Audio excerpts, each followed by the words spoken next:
Sí, sí, con eso ya hay preguntas y dudas sobre la letra y ya con eso ya tu Sí, hora se fue. por eso. Entonces, hacemos eso la primera hora, Dale, ¿parece? Y ya te liberas. dale, perfecto. Bueno, vamos. Arrancamos nomás. Vamos a Todo compartir tuyo. entonces. Perfecto. Voy a compartir la letra.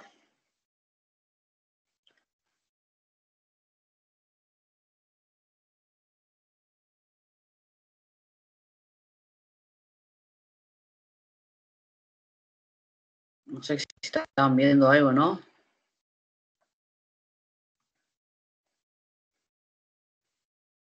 Sí, ahí estamos viendo, sí. ¿Estaban viendo? Ah, Ah, sí, sí, ahí no sé si... a ver ahora. No sé si yo había puesto una... A ver ahí.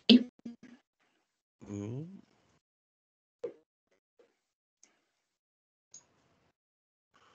a ver... Ahí está. Ahí está.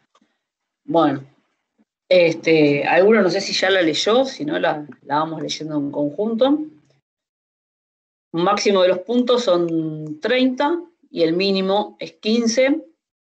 La fecha de entrega es el 30 de noviembre, ¿sí? La entrega se realiza de forma online en archivo no mayor de 40 megabytes en formato de zip, RAP o PDF. ¿Tá? Cosas importantes, bueno, ya lo saben, pero no está de más nombrarlo. Inscribirse, formar los grupos de hasta 3 integrantes. El trabajo es individual de cada grupo, ¿tá? Le recomendamos que copiar y comentar plagio o recibir ayuda no autorizada de terceros en la relación de trabajos académicos es considerada una falta grave, según el artículo 51 del reglamento estudiantil. ¿Sí? Bueno, el trabajo lo van a tener que subir a gestión, ¿sí? Como vamos a ver, hasta las 21, más abajo nos dice. ¿Tá? Y bueno, y la presentación de la defensa, si no vienen, bueno, pierde la totalidad de los puntos. ¿Ah? Bueno, vamos a leer de qué se trata la letra del obligatorio de este semestre. JAX es una plataforma de gestión de la configuración de software basada en Git. Esta herramienta de SCM ofrece servicios de control de versiones y de manejo de código. Se organizan en repositorios y cada uno de ellos tiene el código que es gestionado por la herramienta. JAX se ofrece en dos modalidades, gratuitas y pagas. La modalidad paga ofrece distintos planes y cada uno de ellos con más prestaciones que la anterior. Además del control de versiones, JAX ofrece otras funcionalidades relacionadas como por ejemplo la gestión de incidentes, la wiki y documentación de los repositorios, integración con el sistema de SID/CD, análisis de tráfico y de colaboraciones entre los repositorios, servicios de notificaciones, búsqueda de código de un repositorio y en todos los repositorios públicos, navegación de código y alojamiento de página web, entre otros. JAX está compuesto por varios componentes o subsistemas que implementan las diferentes funcionalidades. Dichos subsistemas son, acá no es con, es son, ¿tá? Dichos subsistemas son independientes unos de otros. Cada subsistema almacena los datos de la tecnología y bases de datos que mejor se adapten a cada uno. Y la comunicación entre ellos se puede realizar mediante servicios. El objetivo de ese trabajo es diseñar la base de datos para poder persistir los componentes de registro y perfil de usuarios, de la wiki y de gestión de planes y facturación, que se describen a continuación. Si te surge alguna duda con relación a los requerimientos, no dudes en comentarlo con tu docente de laboratorio o a través del foro de aulas. Bueno, ya vamos a ver un poquito cada uno de estos componentes. Registro y perfil de un usuario. Este subsistema permite manejar las cuentas de los desarrolladores que los desarrolladores crean en las plataformas.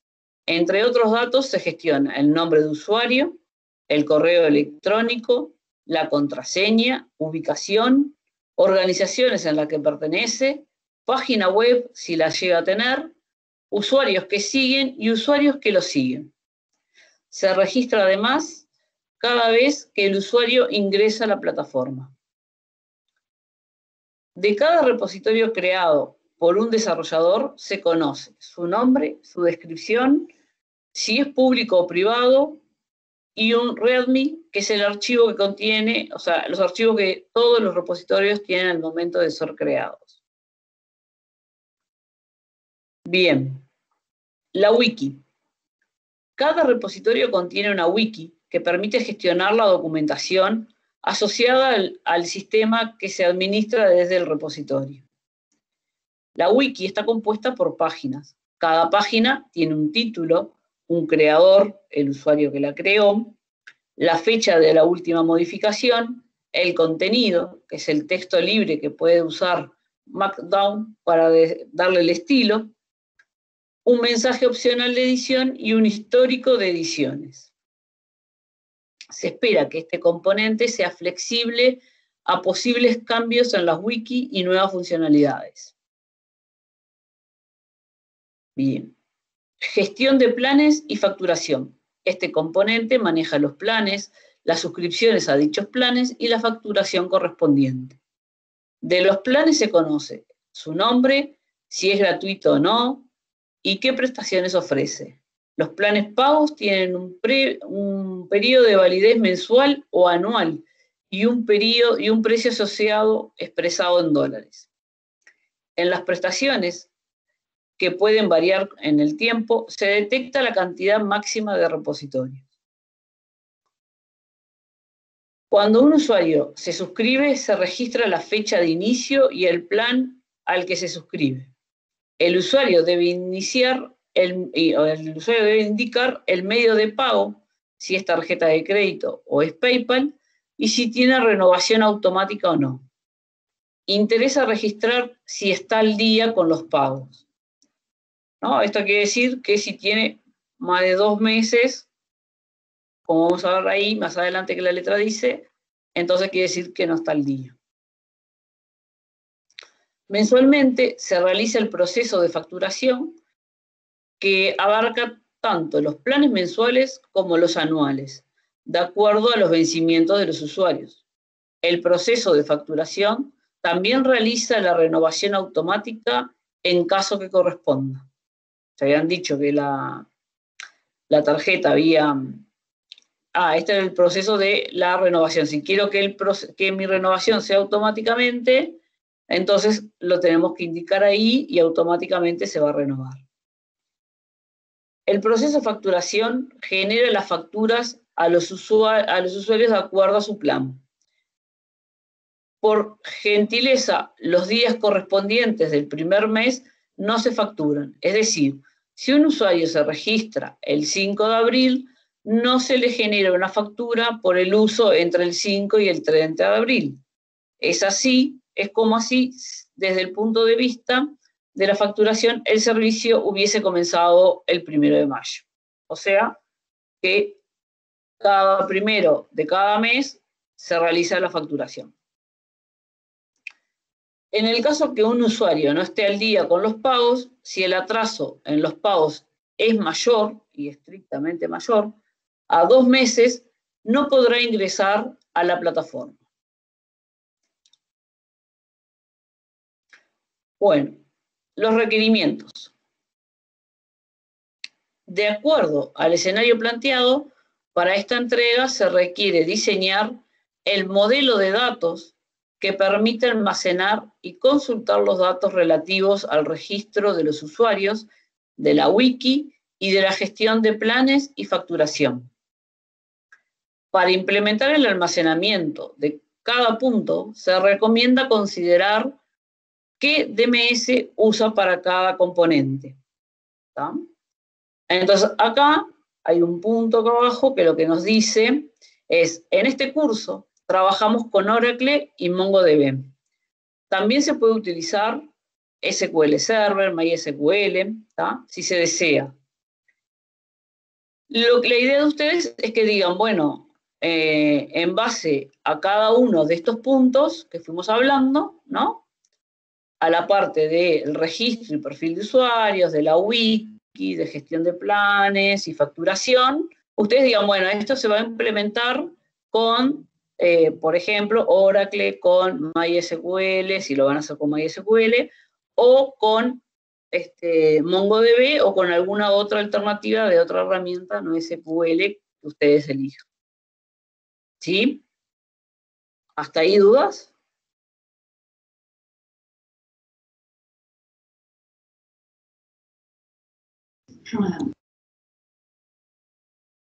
No. ¿No? Bien. Además, se solicita cumplir con los siguientes requerimientos. Bueno, 1. El login. Proveer un servicio que, dado un usuario, valide y registre el login en la plataforma. Se debe tomar en cuenta que si el usuario tiene un plan de pago y no está al día con los pagos, cuando el atraso es mayor a 2 meses, no puede ingresar a la plataforma. Además, se requiere que el servicio retorne los siguientes datos de usuario: la fecha del login anterior, la cantidad de usuarios que lo siguen, la cantidad de usuarios a los que sigue, el plan que tiene y si está al día o no con los pagos, en caso que no corresponda. ¿Sí? Proceso de facturación. Proveer un servicio que genere las facturas correspondientes a una emisión. Por ejemplo, las de octubre del año 2020. Y realice la renovación automática si corresponde. En caso de que el usuario no esté al día con los pagos, se deberá incluir una observación en la factura que indique que existen facturas previas impagas. Importante, una falla en la ejecución no debe permitir que queden datos inconsistentes. Se recomienda prestar especial atención a la integridad transicional. Esto creo que todavía no sé si han llegado a hablar algo en el teórico, pero si no, lo van a ver después un poco con Enrique también. Resumen de usuarios y repositorios. Ese es el punto 3 que nos pide. Proveer un servicio que retorne un resumen de los datos de los usuarios de la plataforma y sus repositorios. Se espera que retorne la siguiente información para cada usuario vigente, considerando usuario vigente a quien pueda hacer login, o sea, quien no tenga un atraso de 2 meses.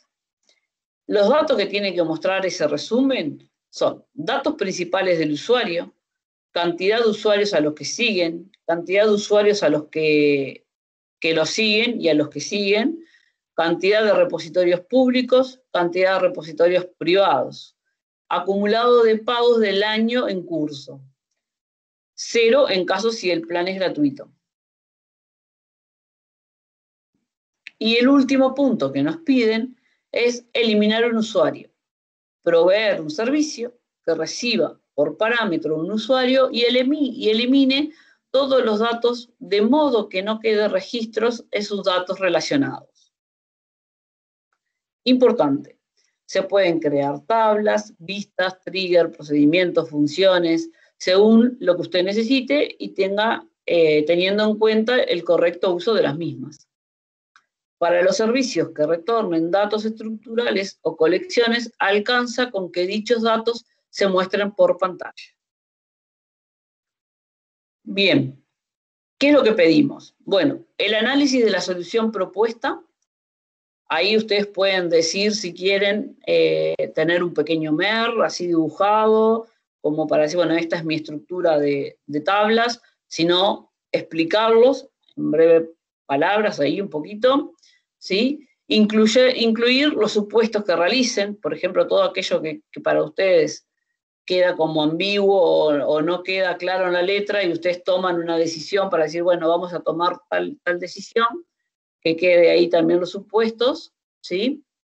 Se deberá indicar además qué DMS se usará para cada componente, o sea, lo que vimos hoy arriba, para la parte del registro de usuarios, para la parte de la wiki, para la parte de la facturación, ¿sí? ¿Cuál DMS voy a utilizar? Decir los motivos de por qué seleccioné eso, qué ventajas y desventajas presenta cada uno. ¿Está?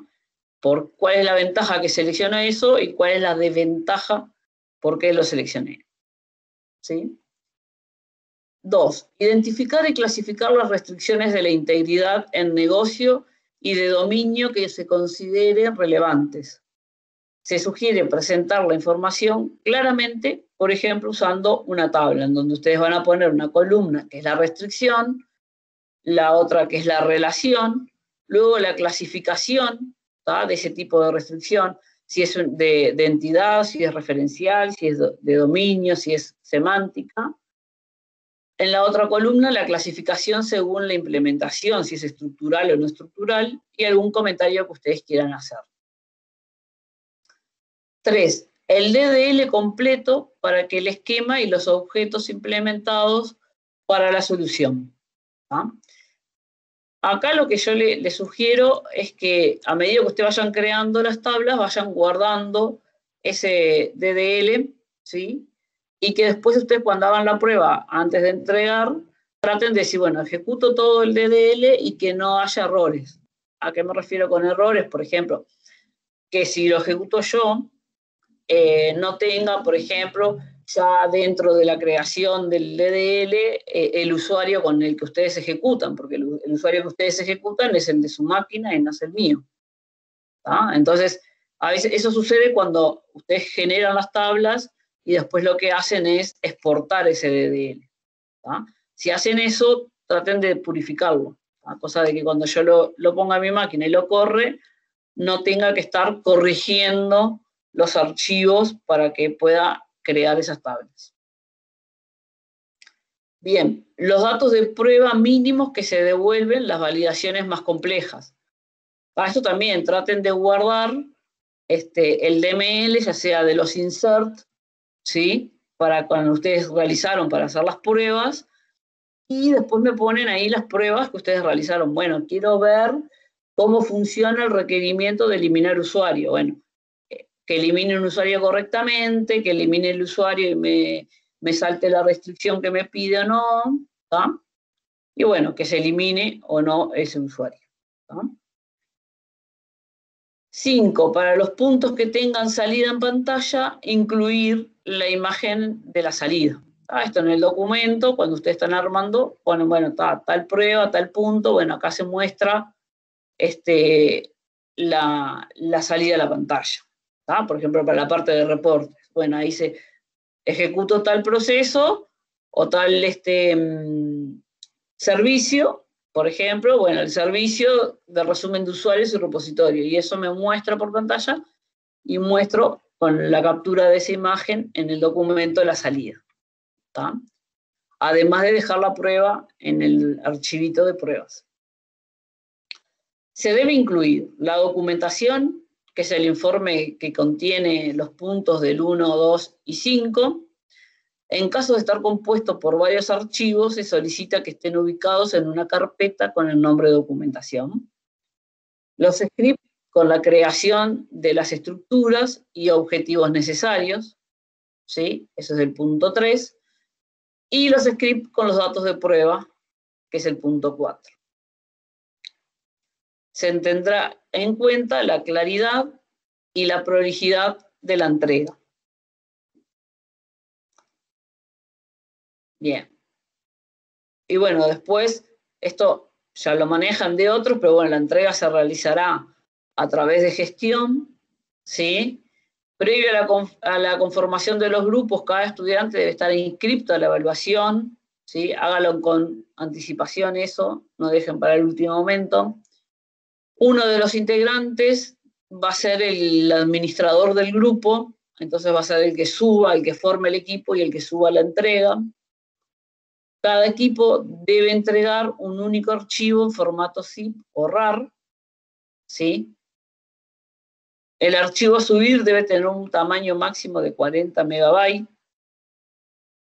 Les sugerimos que realicen una prueba, por lo menos el día anterior, ¿sí? Armen el grupo, estén todos ahí y prueben armar la última, subir la última versión que ustedes tienen. ¿Tá? A la hora tope para subir el archivo es hasta las 21 del día fijado para la entrega, o sea, hasta el 30, 21 del 30. La entrega se podrá realizar desde cualquier lugar, ¿sí? Y si aquellos estudiantes que presentan alguna dificultad con su inscripción o tengan algún inconveniente técnico, por favor de avisar a la coordinación antes de las 8 del día de la entrega. Bien, ¿dudas? Sí, este sería el obligatorio 2, ¿no? Este es el obligatorio 2. ¿Y el obligatorio 1? O sea, yo veo acá el 20 de octubre, ¿no? El obligatorio 1 es como la modalidad del parcial que tenían antes, el parcial C. Ah, está. Pasa que ahora le llamaron obligatorio. Está. Genial. Pero Gracias. es eso. Eso es más con Enrique.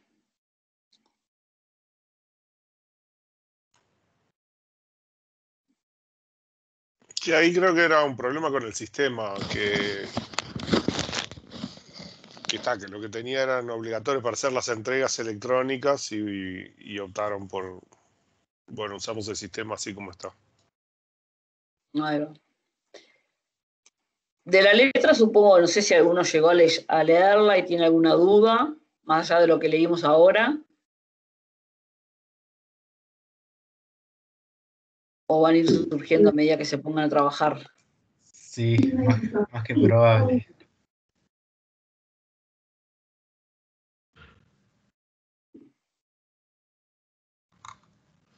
¿Recomiendan que empezamos con mucho tiempo de antelación? Dale, a ver. Y no te dejen para lo último, ¿no? Porque a veces se trancan en algo.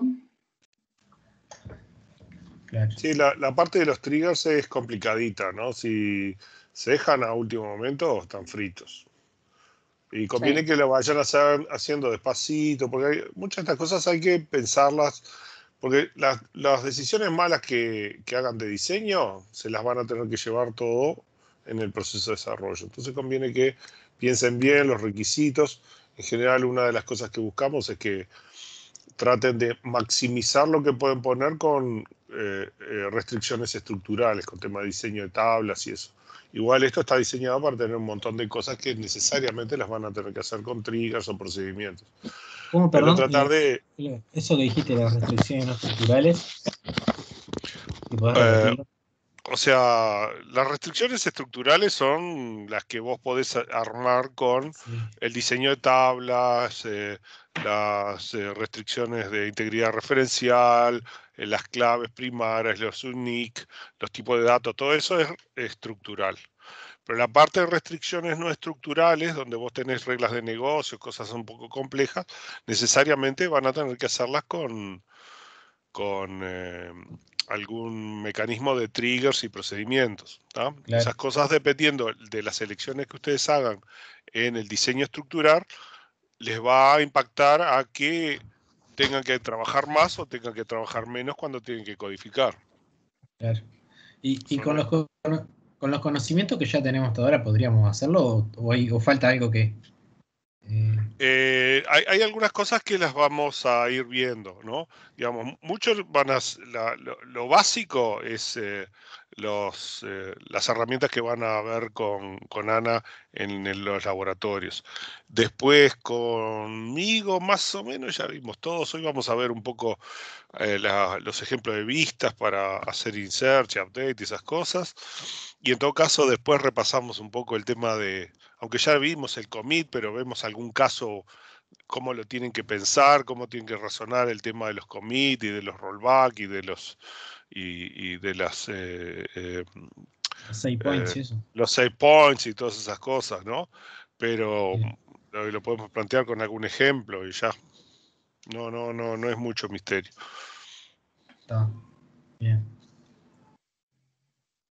¿Alguna duda Mira, del...? a ver, todos lo hacen y los que trabajan más o menos parejito, no es que tengan que ponerle una enorme cantidad de horas, pero sí una pequeña cantidad en forma prolija de ahora. Por ejemplo, una de las cosas primeras que podrían ir haciendo es tratar de hacer un lindo MER de lo que están entendiendo. Además, eso les sirve como herramienta para discutir con la profesora de laboratorio, conmigo, ¿no? Pero principalmente con la profesora de laboratorio, si están entendiendo bien los conceptos de la información que hay que manejar, ¿no? Y tratar de extraer de allí los requisitos no estructurales que ya saben que van a tener que resolver por otro lado. Clarísimo. ¿No? Aparte de los laboratorios, que le quedan 3 laboratorios más, ¿no? Después Sí, es no en nos queda realidad, mucho, después ya es todo después en obligatorio. realidad es lo que va a hacer ella es acompañarlo, ¿viste? Arrearlo, hopa, hopa, tropa, y a ver que vayan adelantando en el laboratorio con la idea de que hagan un lindo trabajo y exoneren. Y no los tenga que yo tomar examen después. Que eso sí ya me va a enojar. Ahí yo les dejé, les comparto igual ahora la otra pantallita acá. Yo les dejé compartido, a ver si... Ay, ¿cómo hago acá para compartir?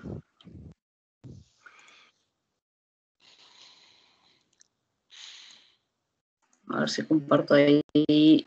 Yo fui al grupo, la parte de donde tenemos acá. Les dejé un Excel que dice grupos de obligatorio. La idea es que les puse ahí, ahora cuando abra, van a ver la lista, perdón que saqué todos los nombres completos de la lista de ustedes, pero la idea es que ustedes se vayan armando los grupos con los integrantes, ¿sí? Se vayan sacando de esta lista donde dice estudiantes sin grupo y se vayan asignando acá los grupos. Y bueno, de esa manera poder ir trabajando, ¿sí? Una de las cosas que me ha resultado con otros grupos es, después a la hora que tengan dudas sobre lo que ya trabajemos más del obligatorio, agendarnos y ustedes tengan un link y yo voy a la hora agendada a ese link y me dicen la duda del equipo que tengan. No sé si tienen dudas, tipo 10 minutos, algo así por equipo, y ahí vamos avanzando en equipo y se van sacando las dudas. ¿Tá? Capaz que, no sé, en la reunión esta con Enrique, ustedes podemos dejar un ejercicio planteado de laboratorio, de práctico, y ustedes pueden ir avanzando en eso. Y yo voy pasando por los grupos. ¿Tá? En la primera hora, ¿no? Y después la segunda, Enrique sigue con la clase. ¿Alguno de ustedes todavía no tiene grupo? Sí, yo estoy solo por ahora. Yo también estoy solo. Bueno, ahí ya se pueden unir. Ahí ya somos dos. Bueno, ahí son 3. ¿Y alguno de ustedes va a ser el equipo con algún otro integrante de algún otro grupo?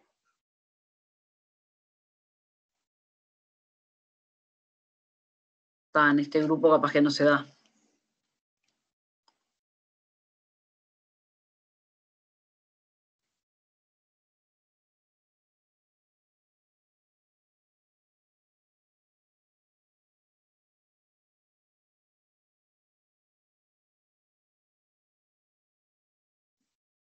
Hola.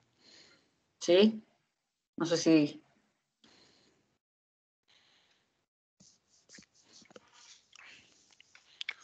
Bueno, no sé, entonces, Si no si tienen aparece... dudas, que me decías, Enrique, perdón. No, que si tienen algún inconveniente o alguna cosa, pues se comunican con nosotros y ya está. Sí, exacto. La idea es que vayan completando ahí y bueno, vamos a ir sacando las dudas de lo que vayan haciendo. ¿Está?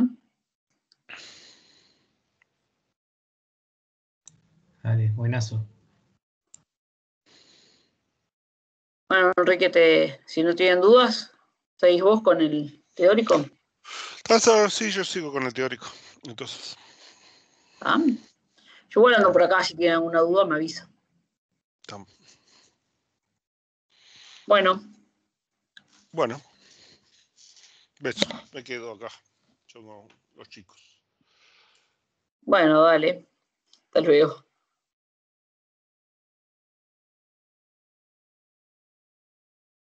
A ver, bueno, ¿qué estábamos nosotros acá?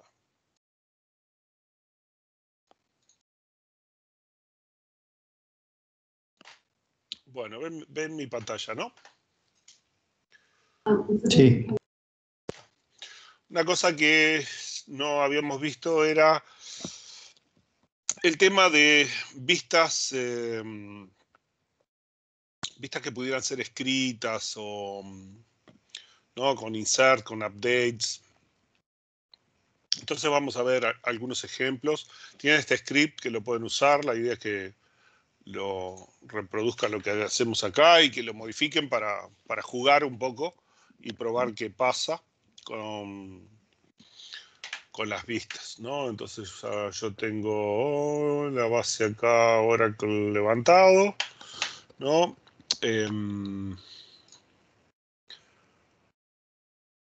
Abrimos el developer con algún usuario que tenga los permisos adecuados para trabajar, crear tablas y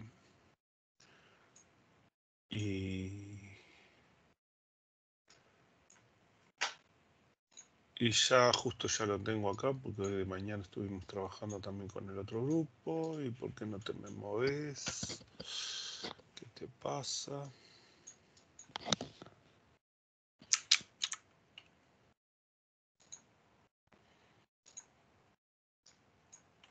Y no me está moviendo acá. A ver, vamos a cerrarlo.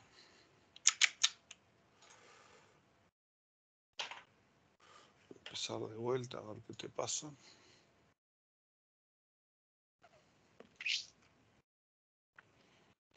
Bueno, el SQL este está acá en la carpeta de seguridad del Drive que tenemos, ¿no? Lo pueden abrir ustedes allí.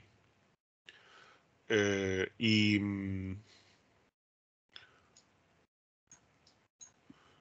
por alguna razón misteriosa no lo puedo arrastrar. Bueno, está. Nos arreglaremos acá, tendremos que moverlo así pero no sé, alguna cosa en el sistema falló. Bueno, esto va así. O sea, tenemos este SQL, ¿no? Y lo vamos a probar en nuestro developer, que está un poco raro comportándose, espero que se porte bien. Yo tengo el usuario auxiliar, que es el que voy a usar para esto, y ya tengo el script puesto acá, ¿no? Al principio lo que tiene es unos drop para las tablas que vamos a estar trabajando con Cascade Constraint para borrar todas las cosas que estén vinculadas, vistas, permisos, todas esas cosas que estén vinculadas. Que en este caso tengo las tablas allí. Ajá. Debería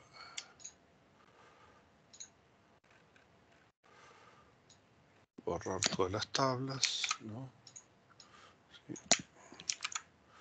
Y entonces así borramos todas las tablas, ¿no? Y ya no tenemos más tablas. Ahí. Empezamos de cero.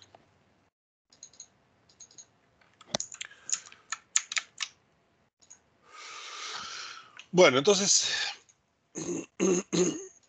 acá hay unos links que les recomiendo para ver. Yo saqué algunas ideas de allí, que habla sobre los temas de usar vistas para insertar, modificar o borrar. Tenemos un texto que está aquí, que en realidad es este texto que está acá. ¿no? En el cual decimos, bueno, es posible actualizar, insertar y borrar una tabla con joins, la consulta de la tabla, perdón, la consulta de la vista, ¿no? De una vista.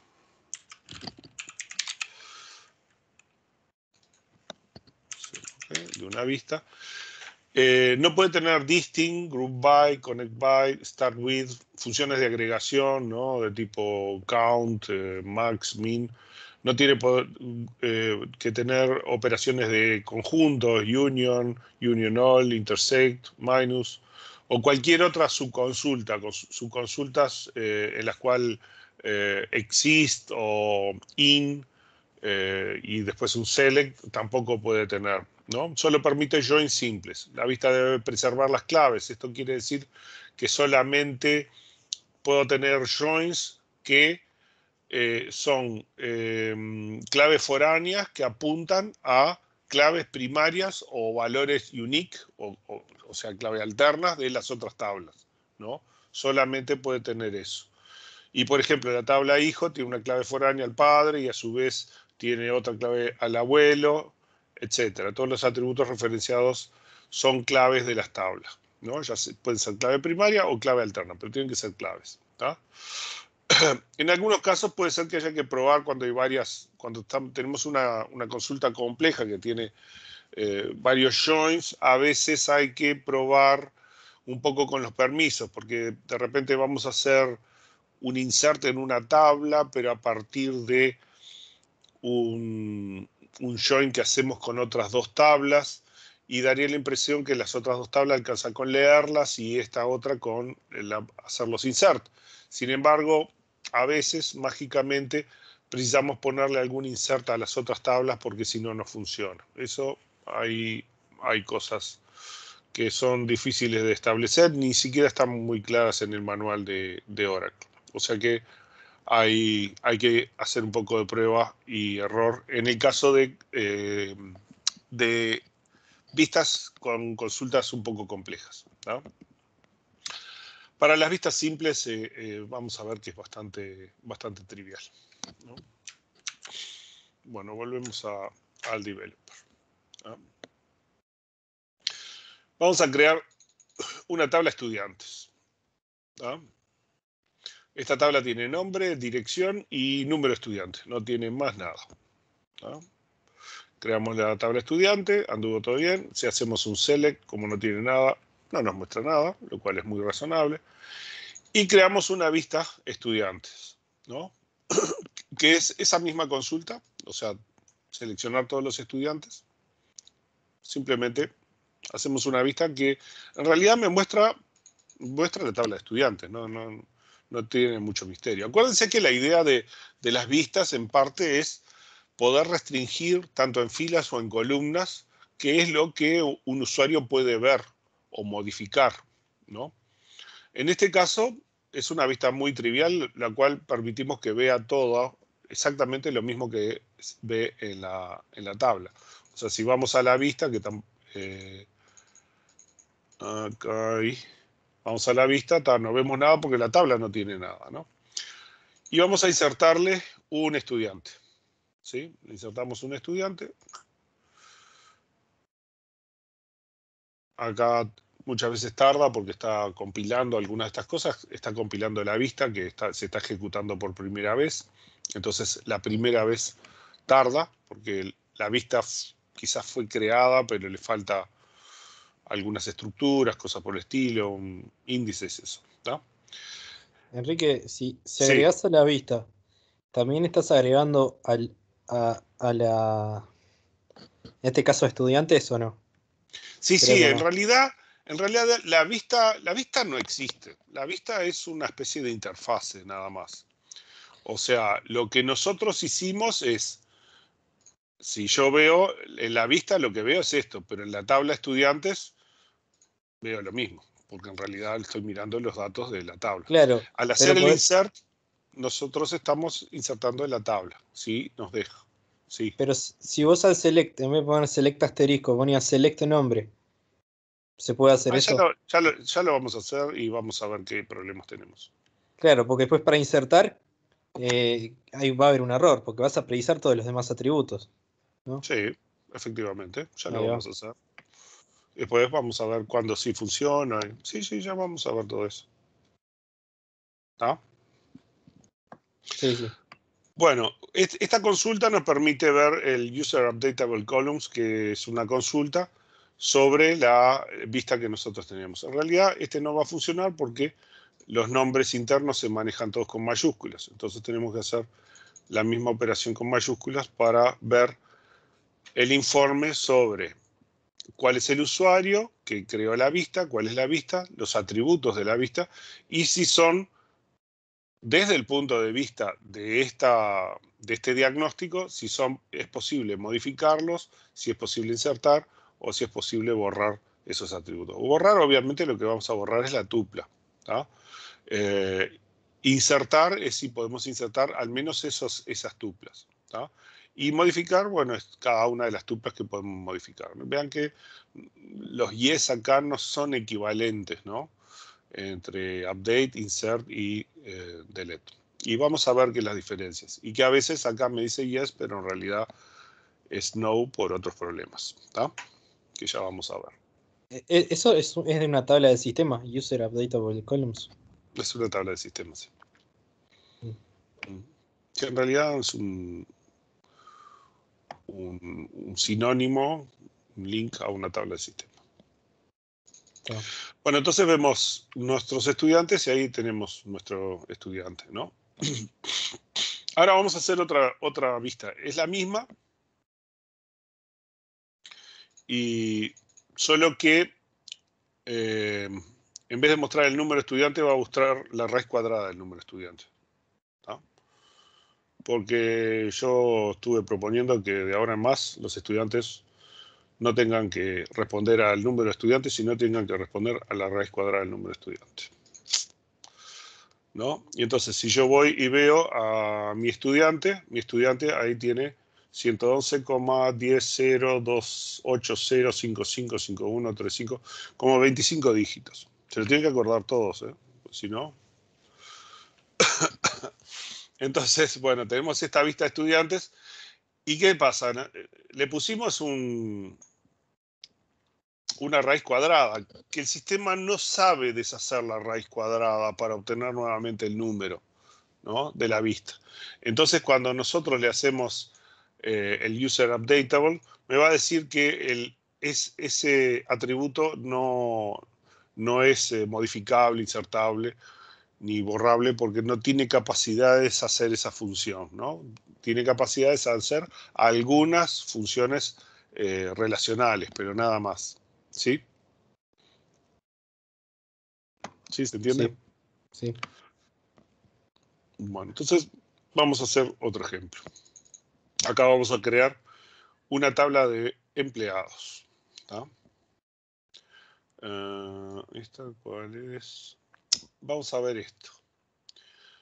Vemos que tiene una cédula que es clave primaria, tiene un nombre que es not null, pero después la dirección es not null. Este está, sí, es el primer ejemplo. Es not null, acá todo es not null. Todos los atributos son not null. El salario, todo es not null. O sea que yo tengo que poner todos los atributos, digamos, si voy a hacer un insert. ¿No? Entonces, creamos esta tabla y acá tenemos algunos usuarios para insertarle que son los mismos que habíamos usado para el otro ejemplo, ¿no? Y entonces insertamos ahí nuestros empleados. Si queremos ver los empleados, ahí están todos, son todos user algo, ¿no? Y acá yo quiero solo los empleados del departamento número 4. O sea, hacemos la consulta y obtenemos los empleados del departamento número 4. ¿Sí? Con esa consulta podemos hacer una vista que vamos a llamar los empleados del 4. ¿Ah? Entonces creamos la vista de los empleados del 4. Y acá vamos a hacer la misma vista, pero le estamos agregando esta sentencia al final, with check option. Y vamos a ver un poco cuál es la diferencia entre una vista y la otra, ¿no? Entonces, esta de empleados del 4, with check option, acá en el final, ¿no? Entonces, creamos esta vista también. ¿no? Si vemos la vista de los empleados del 4, nos muestra lo que pensábamos, ¿no? Los empleados que son del departamento número 4, y este otro también nos muestra lo mismo. Ahora vamos a ver esto. Acá yo voy a insertar un empleado a la vista del 4, pero en realidad el departamento es el número 6. Y acá este otro es del departamento número 4, ¿no? Y voy a usar empleados del 4, ¿sí? Voy a hago el insert y me dice row insert. Entró. Por supuesto que si yo voy a ver en esa vista qué empleados tengo, sigo viendo solo los del departamento número 4. Yo ingresé uno del departamento número 6, pero no lo puedo ver porque mi vista solo permite ver los del 4, ¿sí? Por supuesto que si ingreso uno del departamento número 4, también anda todo bien y me los va a dejar ver bien, ¿no? O sea, acá veo el empleado nuevo que acabo de ingresar. Ahora, ¿qué pasa con la otra consulta, with check options? Con with check options, si tratamos de hacer el insert de un empleado, me protesta y me dice que tengo una violación de la cláusula where. O sea, ¿qué es lo que sucede? Con check options, lo que se va a asegurar es que la tupla que nosotros insertamos puede aparecer en la condición del where, ¿no? O sea, evalúa la condición del where y si es verdadera para esta tupla, entonces nos deja ingresar la tupla. Si no, no nos deja ingresar la tupla. ¿Sí? Entonces, este otro empleado del departamento número 6 no lo pudimos agregar al empleado del 4 with check options, ¿no? En cambio, si tratamos de ingresar un empleado que es del departamento número 4 en with check options, sí nos va a dejar y pudimos ingresar el nuevo empleado. Si vamos a ver la vista, el resultado, vemos que tenemos tanto el empleado que ingresó la otra vista como el empleado del departamento número 4 que ingresamos con esta última vista. ¿Sí? ¿Me siguen hasta acá? ¿Se entiende? O sea, si yo quiero forzar a que la vista verifique la condición del where, ¿no? Todavía no estamos hablando de verificar los campos y los atributos. Tengo que ponerle with check options. Si no le pongo, va a dejar entrar cualquier cosa. Solo va a usar el where para responderme en el select, pero puede insertar cualquier atributo. Bueno, hicimos el check option. Vamos a borrar nuestras tablas y empezar de vuelta con otra situación, ¿no? En este caso, bueno, vamos a crear departamentos, empleados. Mirá que no salió error, me parece. Porque alguna tabla no existía. Por esto está puesto para deshacer las tablas por las dudas. Es que las tablas ya no estaban. Porque este es con empleados y este es departamentos y ventas que no los habíamos creado. O sea, tiene esos juegos para borrar las tablas por si acaso los van a repetir o empezar de vuelta. Nada más. ¿Sí? Sí, sí. Entonces, porque es para borrarlas y crearlas de vuelta, ¿no? Acá vamos a crear... Acá las tablas las cambiamos un poco. Vamos a ver, bueno, tenemos departamentos, tenemos la tabla empleados que tiene una clave foránea. A ver, acá. A departamentos, ¿no? Vean que es no nula. La clave foránea refiere a departamentos, a el número de departamento, que es la clave de departamentos. Y además le pongo un default 0. O sea que si yo no pongo ningún valor, por defecto le va a poner el valor 0. Vean que también le sacamos el not null a comisión, a salario, a cargo, a teléfono, a dirección. Y si nos quedamos con la cédula, que es clave primaria, entonces siempre es not null. Y nombre, le pusimos que el nombre es not null. ¿Tá? El resto de los atributos pueden ser nulos. ¿Sí? Y tiene una clave foránea departamentos. Y después creamos las ventas, que sigue siendo todo not null. Las ventas tienen número de factura, cédula del empleado, que sería el vendedor, el nombre del producto y el precio del producto. Y todos son not null. ¿No? Y no llegamos a crear nada. Entonces, creamos los departamentos, los empleados y las ventas. Y le insertamos los valores. Acá insertamos los departamentos, después insertamos los empleados y después insertamos las ventas en el orden, porque como tenemos toda la cadena de restricciones de integridad referencial, tenemos que primero crear departamentos para que los empleados todos tengan departamentos y después crear los empleados para que las ventas puedan tener sus empleados, que son los vendedores, ¿no? Y entonces agregamos todas las tuplas, ¿no? Y acá planteamos una consulta. Esta consulta que nos dice que queremos el nombre del departamento, el nombre del empleado y todas las ventas de ese empleado de ese departamento. ¿Tá? Si hacemos la consulta, bueno, tenemos los departamentos. Acá están todos desordenados porque no pedimos orden ni nada, simplemente que vemos los departamentos, para cada departamento de los empleados que trabajan, las facturas que tienen y los productos y todas esas cosas que se vendieron, ¿no? Vean que en el caso de ventas estamos mostrando todos los atributos de venta, y de departamento y empleado estamos mostrando solo un atributo que ni siquiera es el atributo clave. ¿Tá? Entonces vamos a crear con esta misma consulta una vista. ¿Tá? ¿Sí? Entonces creamos la vista, que se llama vista ventas, y podemos seleccionar la vista ventas, ¿tá? Que nos muestra lo mismo que mostraba la consulta, no hay mucho misterio. ¿Tá? Pero podemos hacer el análisis de cuáles son las columnas que son actualizables. Y ven que nombre de departamento y nombre de empleado no son actualizables, y sí todos los atributos que están relacionados con venta, lo cual es bastante razonable porque yo estoy viendo todos los atributos de venta, ¿no? Mientras que de la tabla no estoy viendo todo, ¿no? Estoy viendo solo algunos atributos que ni siquiera son los claves, ¿no?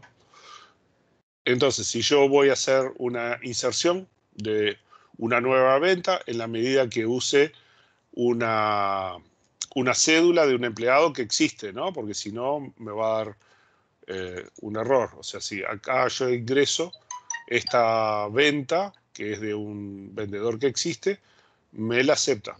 Yo pude aceptar. Vean que solamente pongo los atributos, nada más que los atributos de la venta. Y puedo insertar la venta, ¿no? Por supuesto, si yo tratara de hacer otra inserción,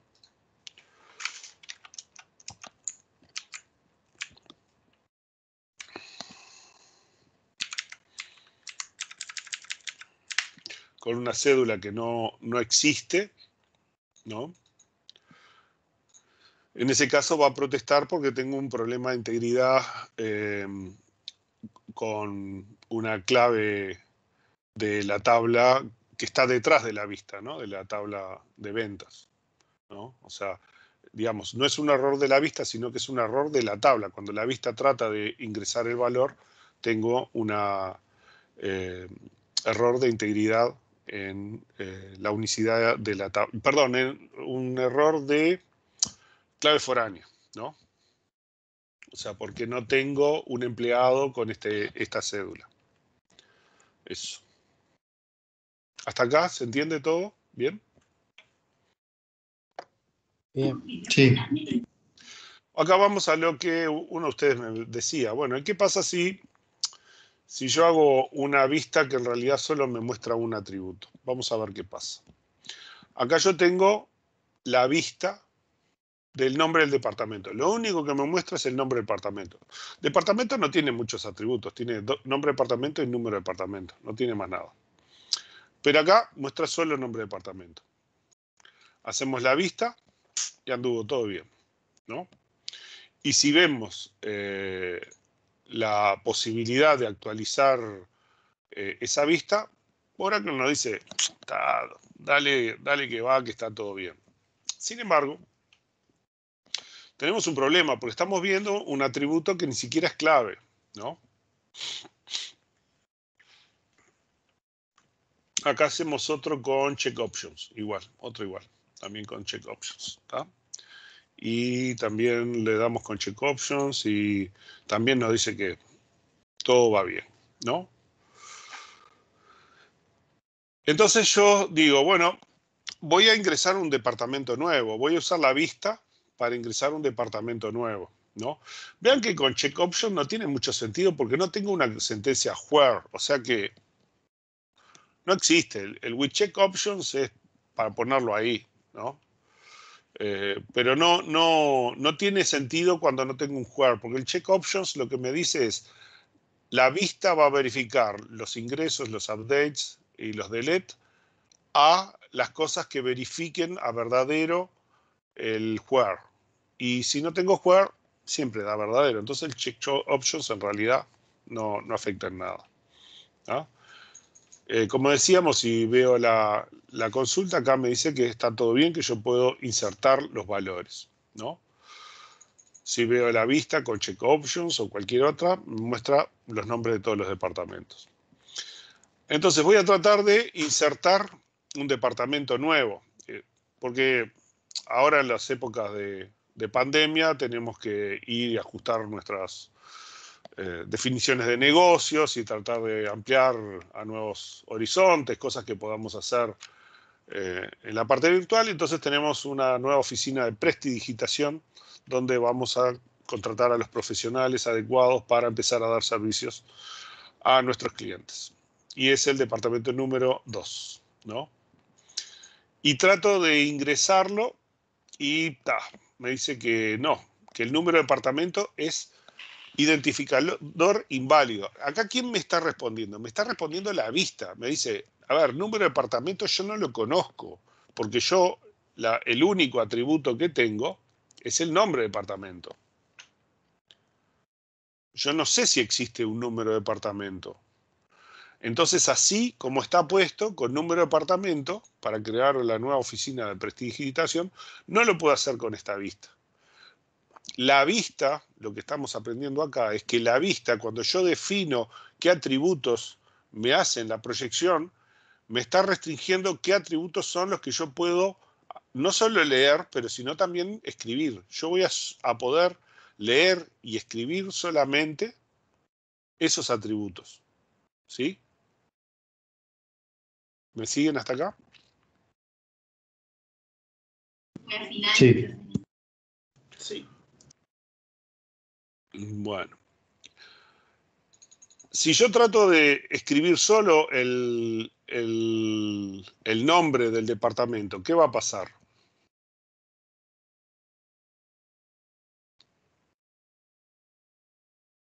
Piensen que la vista es una interfase, ¿no?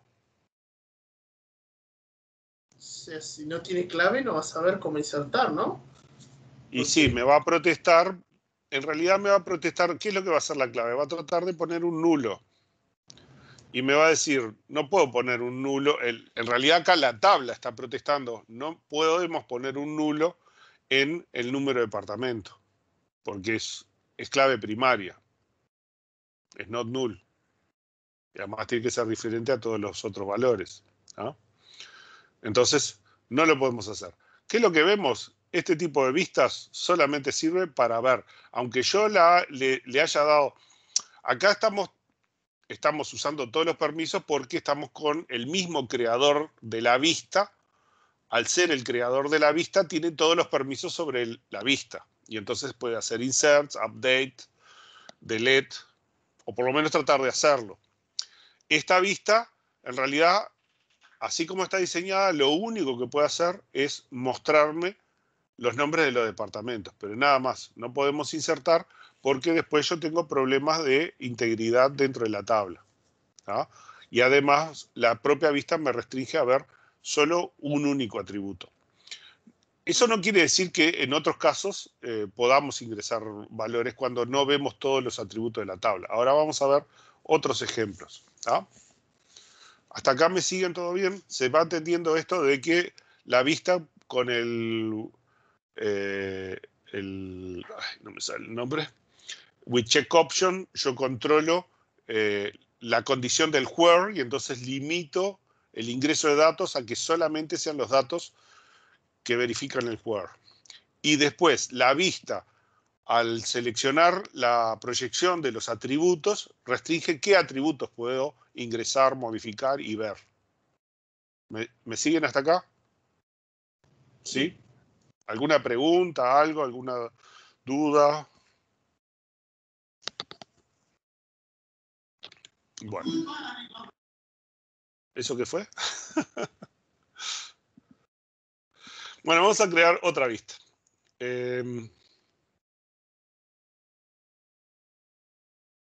Esto que estamos viendo, la cédula del empleado. ¿Por qué está esto? Create or replace view, vista, CI, empleado as.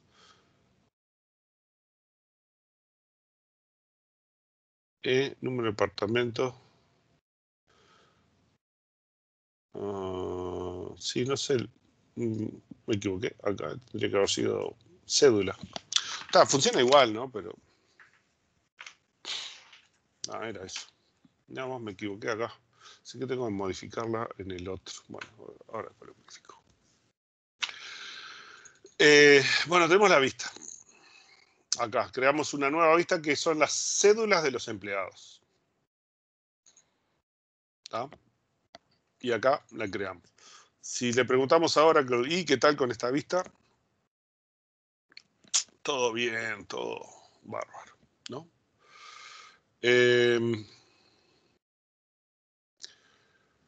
Si trato de hacer este insert, ¿qué me va a pasar?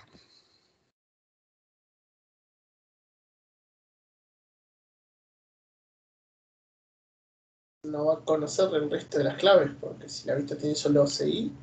Sí, espera, porque natural, acá estoy haciendo el número de departamento. Pues esto, yo me equivoqué, esto era. Porque era número de departamento.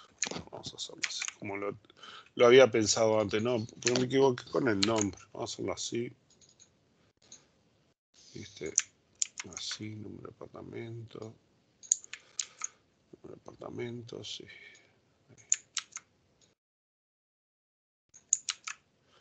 Acá, lo hacemos con este número de departamento. Y entonces empezamos de vuelta. Hacemos la vista. Me lo comí el error este. Hicimos la vista con número de departamento. Vemos la vista donde vemos el número de departamento de los empleados. Le preguntamos ahora que nos dice que está todo bien. Y tratamos de insertar un empleado. ¿Tá?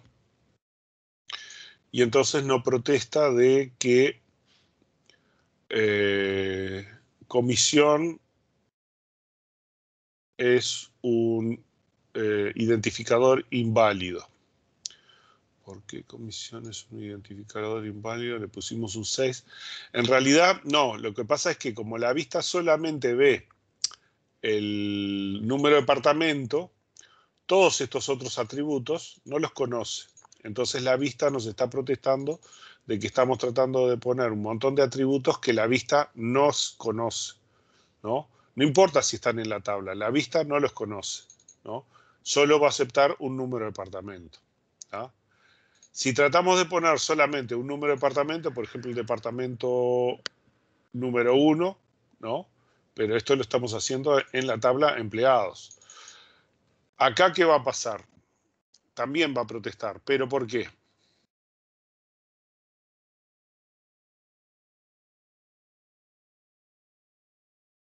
Porque acá a la vista le estamos dando bien el número.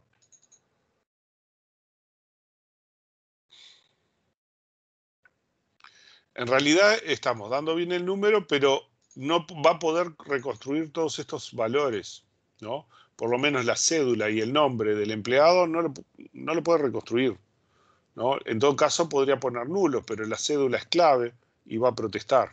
Entonces, si nosotros tenemos la inserción, acá nos va a decir, mirá, estás tratando de poner un nulo en CI, que es la clave primaria. ¿Sí? Es lo mismo que vimos antes. O sea, la vista, si no tiene los atributos, o va a usar los valores por defecto que estén definidos en la tabla, o va a tratar de poner nulos en la tabla. Si la tabla no soporta nulos o no tiene definidos valores por defectos, la tabla le va a decir, no, esta tupla no la podés ingresar, ¿no? Vamos a hacer uno que sí funciona. Vamos a hacer una vista. Vean que ahora queremos la cédula y el nombre, dos atributos, que en sí son los dos atributos que en la tabla nos pide que sean no nulos, o sea, la cédula que es clave primaria y el nombre dice que es not null. Pero después todo el resto de los atributos pueden ser nulos, ¿no? Con excepción del número de departamento, pero el número de departamento tiene un default que es 0. ¿Qué es lo que sucede? Nosotros allí tenemos que el departamento 0 es el departamento de personal, ¿no?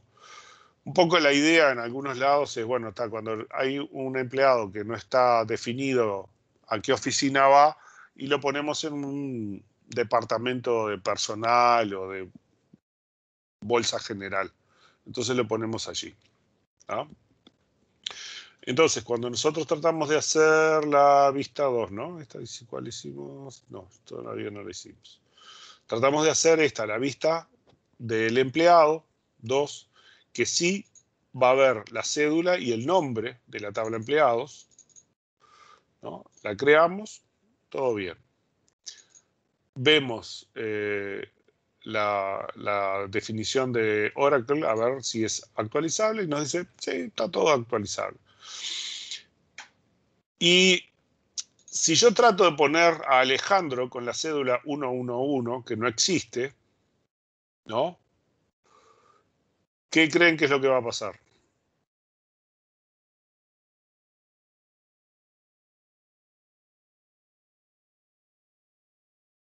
¿Se fueron a cenar? ¿Están todos allí? ¿Estoy solo otra vez? Estamos acá. ¿Están ahí? ¿Sí? ¿Seguros? Para mí me ven, pero yo no los veo a ustedes. Yo imagino que si están con ruleros y en pantuflas, las pantuflas no se ven igual. Yo estoy en alpargatas. Bueno, entonces la idea acá es que como la cédula y el nombre son no nulos, el otro valor que es no nulo tiene un default, ¿no? Y los otros atributos pueden ser anulables. Al ingresar este valor me lo va a aceptar. Va a insertar una fila en la tabla empleados, ¿no? Si yo voy a la tabla empleados, yo puedo ver a Alejandro. Y la dirección es nulo, el teléfono es nulo, el cargo es nulo, y el número de departamento, al yo no tener ningún otro valor, la tabla me puso por defecto el valor 0, que es la oficina de personal. Si yo trato de poner un empleado que ya existe, que tiene una cédula que ya existe, la vista lo va a aceptar. El que va a protestar es la tabla. La tabla me va a decir, no, mirá, estás violando una restricción de unicidad de la clave primaria. ¿Sí? Sí. Estamos. Entonces, la vista me permite ver la tabla restringida a la consulta que yo defino, ¿no? También habíamos visto en el otro ejemplo que yo puedo, si uso, por ejemplo, los usuarios de la base de datos, yo puedo hacer que mi tabla le muestre a cada usuario de la base de datos los datos diferentes, los datos que corresponden con el usuario, ¿no? Hay varios mecanismos. Nosotros usamos uno que era usar la función user para meterla como un atributo dentro de la tabla, de hacer un select por ese atributo, ¿no? Y los joins correspondientes y esas cosas. Hay otro con labels, hay un montón de formas de hacer cosas parecidas a eso en Oracle. Y entonces, la vista me restringe los atributos. Si yo voy y le doy permiso solo sobre la vista y no puede ver las tablas, la vista restringe qué atributos puede ver y cuáles no. Si tiene solo permiso de select, solo puede hacer select. Si le doy permisos para insert o update o delete, va a poder hacer los insert, update o delete dependiendo de las condiciones de los atributos que tiene, si son suficientes, por ejemplo, para hacer un insert, si los otros valores que no están ahí se pueden poner valores nulos o hay default definidos en la tabla, ¿no? Y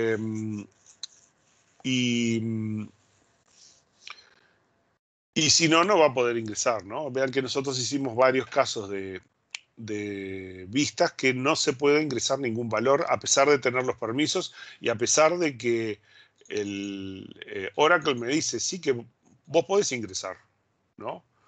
Yo puedo ingresar, pero me explota todo por las restricciones de la tabla, porque no veo todos los atributos necesarios, porque el sistema solo es capaz de poner nulos en los otros atributos que precisan not null, ¿no?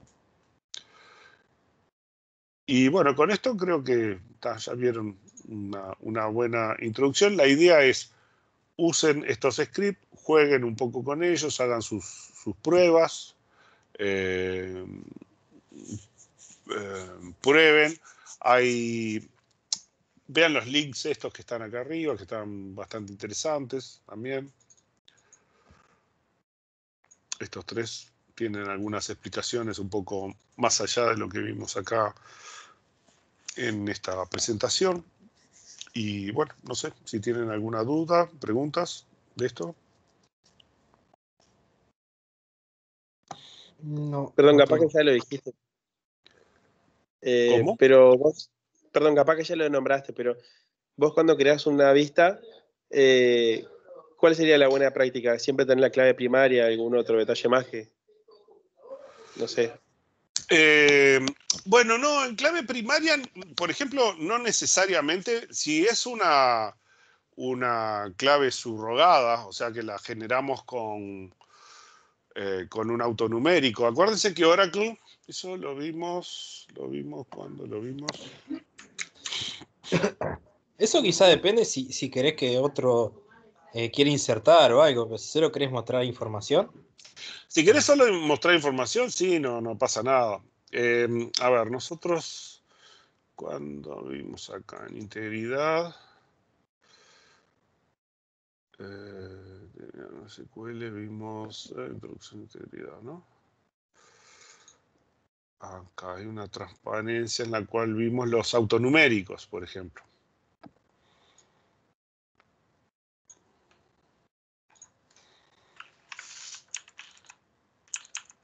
Un poco antes que esto era.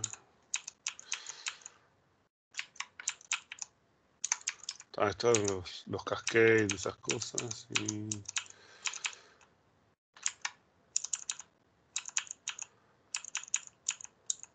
acá. ¿Está?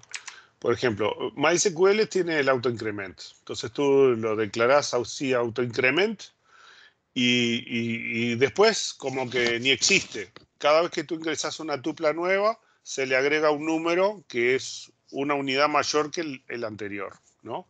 Esto es en MySQL, ¿no? En SQL Server tienen este identity, que también este identity lo que dice es, la primera unidad es desde qué número empezamos a contar, y la segunda lo que dice es cuánto aumentamos para cada ocurrencia de una nueva inserción, ¿no? O sea, hace lo mismo que el autonumerado, lo único que lo declaran de otra forma diferente, ¿no? Ahí pueden ir al link de Microsoft para ver un poco más sobre el tema. Y después en Oracle, por ejemplo, en Oracle 12c ya lo podemos poner adentro de la creación de la tabla. tiene un objeto secuencia, ¿no? Sequence, que lo pueden ver. Sequences acá. Estos son los objetos sequences. Acá yo no tengo ninguno, ¿no? Pero estos son los objetos sequences. Entonces ahí les aparecerían, que son los que generan secuencias de números, ¿no? Entonces acá crean una tabla.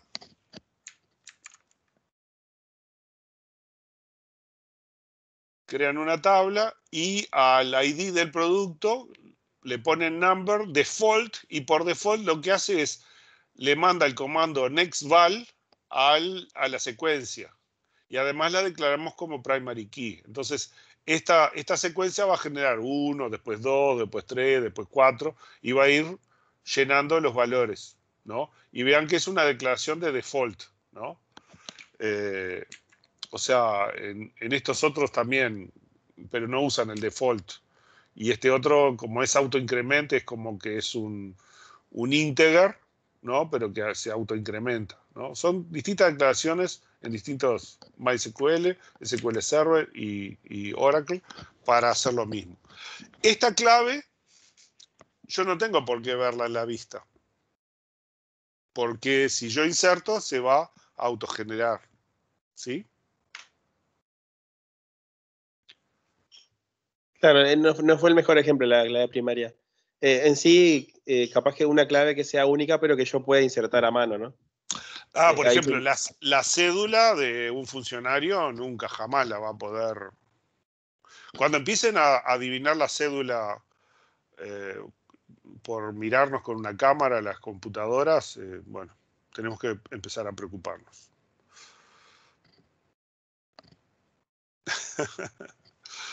Pero sí, la cédula normalmente no la va a poder generar. Esa se la vas a tener que dar tú. Y cualquier otro atributo. Allí hay que analizar la situación, o sea, ver hasta qué punto la vista es una forma adecuada para restringir los datos. Acuérdense que además de la vista, ustedes tienen otros mecanismos. O sea, por ejemplo, muchas veces conviene, lo que se hace es, el usuario no tiene ni siquiera que saber que existen las tablas. Y lo que le dan ustedes es un procedimiento y él tiene que poner los atributos en el procedimiento. Y el procedimiento de ustedes va a hacer todas las verificaciones, todos los chequeos. Él sí puede ir a buscar las claves que quiera, que prefiera, lo que sea, ¿no? Y de esa forma ustedes encapsulan de repente un conjunto de restricciones complejo al ingreso. ¿Se acuerdan que lo hablamos, por ejemplo, en uno de los prácticos de seguridad? Decíamos, bueno, si tenemos esta restricción que parecería que tiene que estar antes que la otra restricción que tiene que estar antes que la primera. Y entonces, o sea, que se tienen que ejecutar al mismo tiempo, pero tú no podés al mismo tiempo ingresar dos tuplas que cumplan con dos restricciones al mismo tiempo. Entonces tú lo que podrías hacer es obligar a que siempre tenés que ejecutar, que no podés acceder directamente a la tabla, pero obligás a el usuario, si quiere ingresar algo, lo tiene que hacer en un procedimiento que le obliga a que ingrese los dos valores al mismo tiempo, por ejemplo. No sé si me siguen el razonamiento.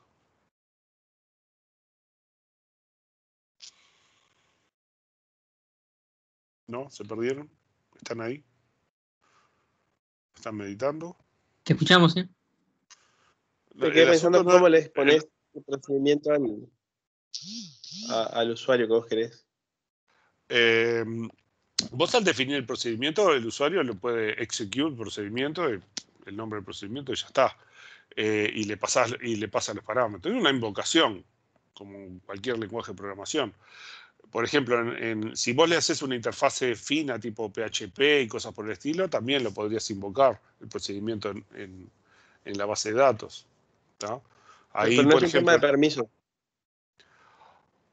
Siempre todo le podés dar permisos. Tú podrías definir, bueno, yo podría definir un rol, ¿no? Y decir que solamente los usuarios que tienen ese rol pueden ejecutar ese procedimiento. ¿Ah? Y ese procedimiento me me asegura de que se cumpla un cierto conjunto de restricciones complejas que no es fácil hacer con tablas por separado y con vistas o con lo que fuera. Ahí va, ahora sí, gracias. ¿Sí? ¿Se entendió? ¿Seguros? ¿Todos entendieron la idea? Acuérdense que todos estos objetos, a todos le podemos dar permisos. Y quién lo puede ver y quién no los puede ver. De la misma forma que lo hicimos con las tablas y las vistas en el otro ejemplo. Les pido, por favor, hagan los ejemplos, junten los scripts de los otros ejemplos de triggers y vistas con estos y jueguen para hacer que... Acá yo lo hice todo con un único usuario, ¿no? Porque está, ya la parte de hacer varios usuarios y que los usuarios tengan o no permiso de ver la vista o de ver la tabla o cosas por el estilo, ya lo vimos, y de dar permisos lo vimos en el otro ejercicio. Pero todo esto se puede juntar y decidir qué roles pueden ver, qué tablas, qué cosas pueden modificar, si en una tabla directamente, o qué cosas no acceden directamente a la tabla, sino que le hacen a través de una función o un procedimiento que restringe un montón de cosas. O sea, el usuario no puede ingresar a la tabla y equivocarse o hacer algo, sino que necesariamente tiene que poner todos los valores en el procedimiento valida todo, se asegura que está todo bien y hace todas las restricciones de una sola vez. Por ejemplo, 3 o 4 restricciones que se tienen que cumplir todas juntas.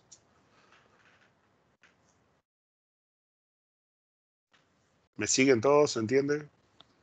Sí, sí. Sí, ¿No? sí. Bueno. Está para versiones más viejas que Oracle 12. La secuencia creo que hay que ponerla en el insert. Fíjense en el manual.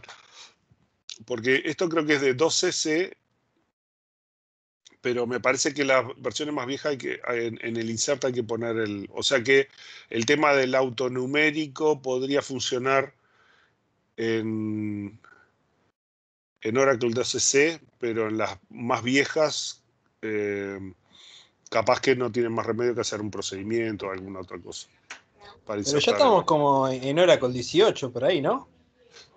sí, no me acuerdo. Ya ni sé el que tengo, cuál es. Pero sí. No, le digo porque a veces estaban usando el 11 en los laboratorios. No sé que se hayan descargado. Yo tengo el último que estaba ahí hasta hace un par de meses en el repositorio. Bueno, preguntas, dudas, algo más de acá de...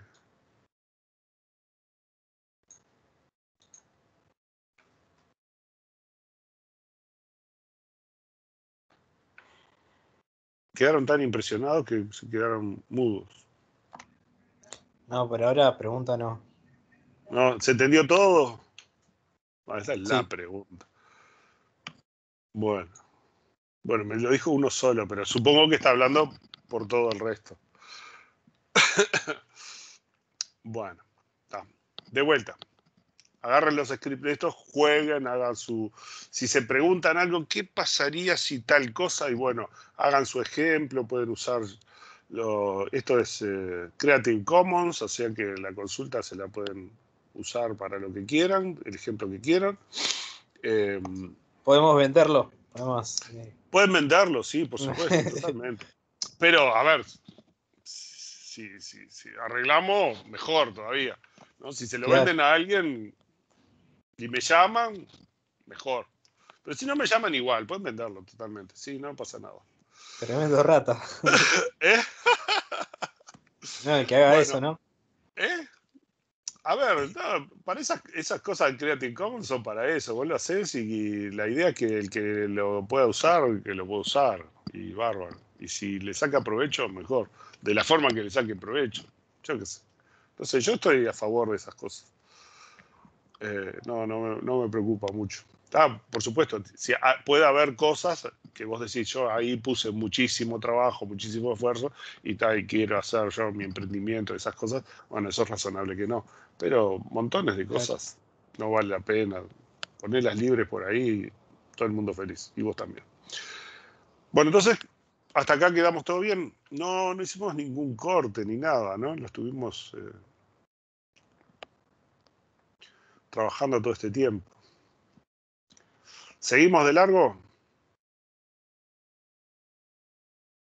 ¿O quieren hacer un cortecito chiquito? Porque vamos a empezar. ¿Seguimos? Bueno, está. Entonces, este lo saco de acá, que no sé por qué no se porta bien ahí. Ahí está, casi. Bueno,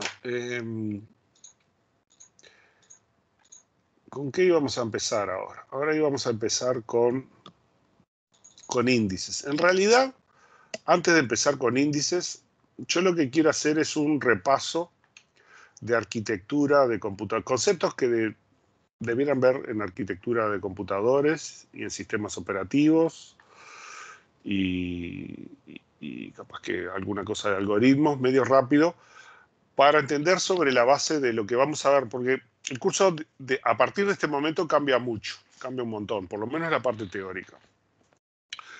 Lo que vamos a ver de ahora en más es adentro del sistema base de datos cómo funciona, ¿no? ¿Qué es lo que hace? ¿Cómo maneja las estructuras de datos? ¿Cómo guarda las tablas? ¿Cómo guarda los datos en el disco? ¿Cómo los levanta? ¿Cómo los pone en memoria? ¿Cómo los compara? ¿Cómo decide cuando le ponemos una sentencia SQL de cómo resolverla, ¿no? Y vamos a usar cosas que ustedes vieron en base de datos 1, temas de álgebra relacional y cosas por el estilo, y otras cosas nuevas, y cosas de algoritmos, sistemas operativos, de arquitectura. Entonces, empezamos acá por esta información previa. Esto lo vamos a hacer así, rapidito, porque se supone que repaso. Si quieren más detalles, tengo estas mismas transparencias con más detalle habladas, están en YouTube o por ahí. Si tienen alguna pregunta, cualquier cosa, en cualquier momento me paran, me dicen que quieren más detalles, por lo que fuera. Bueno. Bueno, esto ya lo dije, ¿no? Que precisamos temas de conceptos de arquitectura de sistemas, sistemas operativos y análisis de algoritmos. Sistemas operativos, porque ¿todos cursaron sistemas operativos? Sí. Sí. Sí. Y algoritmos vieron, no sé, algoritmos 1 por lo menos, con los árboles, algún tipo de árbol. Esos conceptos los vamos a usar porque los sistemas de base de datos los usan todos, ¿no? Bueno, esta es la historia de la computación, nada de esto, lo pueden buscar por ahí. Los conceptos, o sea, la base de todo esto es, mi sistema de base de datos es como una especie de sistema operativo virtual, ¿no? Es una máquina virtual. Adentro va a ejecutar operaciones relacionales, ¿no? En un entorno virtual y va a tener todas las cosas que vemos en sistemas operativos, entrelazados, multiusuario, multiprogramación, multitarea, como es apropiativo, ¿no? Sí, apropiativo, ¿no? El no apropiativo en general no. Tipo apropiativo, o sea que cuando, por ejemplo, una transacción está escribiendo algo que tarda mucho y tiene que esperar por los resultados, entonces la suspendemos para que otras transacciones puedan tomar los recursos del procesador y memoria y todo eso para que puedan seguir trabajando, ¿no? Y el concepto de memoria virtual y swapping y todas esas cosas que ustedes vieron, y multiprocesamiento, y la idea de que una aplicación corre adentro de un sistema operativo, que de alguna forma la aplicación es una máquina virtual adentro del sistema operativo, ¿no? Porque si yo hago la aplicación para Linux, no va a correr en Windows. Hay algunas interfaces que le dan la ilusión, por ejemplo, para que cosas de Linux corran en Windows o cosas de Windows corran en Linux, pero son trucos, ¿no? Y, por ejemplo, con Unix, que tiene todo un manejo de memoria diferente, son difíciles de hacer, ¿no? Y entonces tenemos todas esas interfaces y niveles para conectarlos con el hardware. Esto es importante, es nuestro servidor de base de datos, la unidad que vamos a usar es la de lectura y escritura a disco, ¿tá? Entonces, cada vez que precise un dato de las tablas, de la base de datos, va a tener que leer un ítem X del disco. Y cuando lo tenga que escribir, va a tener que escribir ese ítem. Esos ítems están escritos en bloques de disco, en clusters o bloques, como los hayan visto en arquitectura y en sistemas operativos, ¿no? Entonces, si tiene que leer un ítem, tiene que encontrar el bloque donde está el ítem, ¿no? Tiene que copiar desde el dispositivo al buffer de memoria, o sea, desde el disco, tiene que copiar al buffer de memoria el dato X, a no ser que ya esté allí. Acuérdense que esto va a funcionar, el buffer va a funcionar con un caché, ¿no? Con alguna de esas estrategias de caché, ¿no? Y va a copiar el dato X que está dentro del bloque de datos en algún lado a la variable X del programa, o sea, la transacción que está haciendo el cálculo con el sueldo del funcionario que está procesando. Este valor X es el sueldo, por ejemplo, en la liquidación de sueldo, ¿no? Y cuando tiene que hacer la escritura, tiene que encontrar el bloque, ¿no?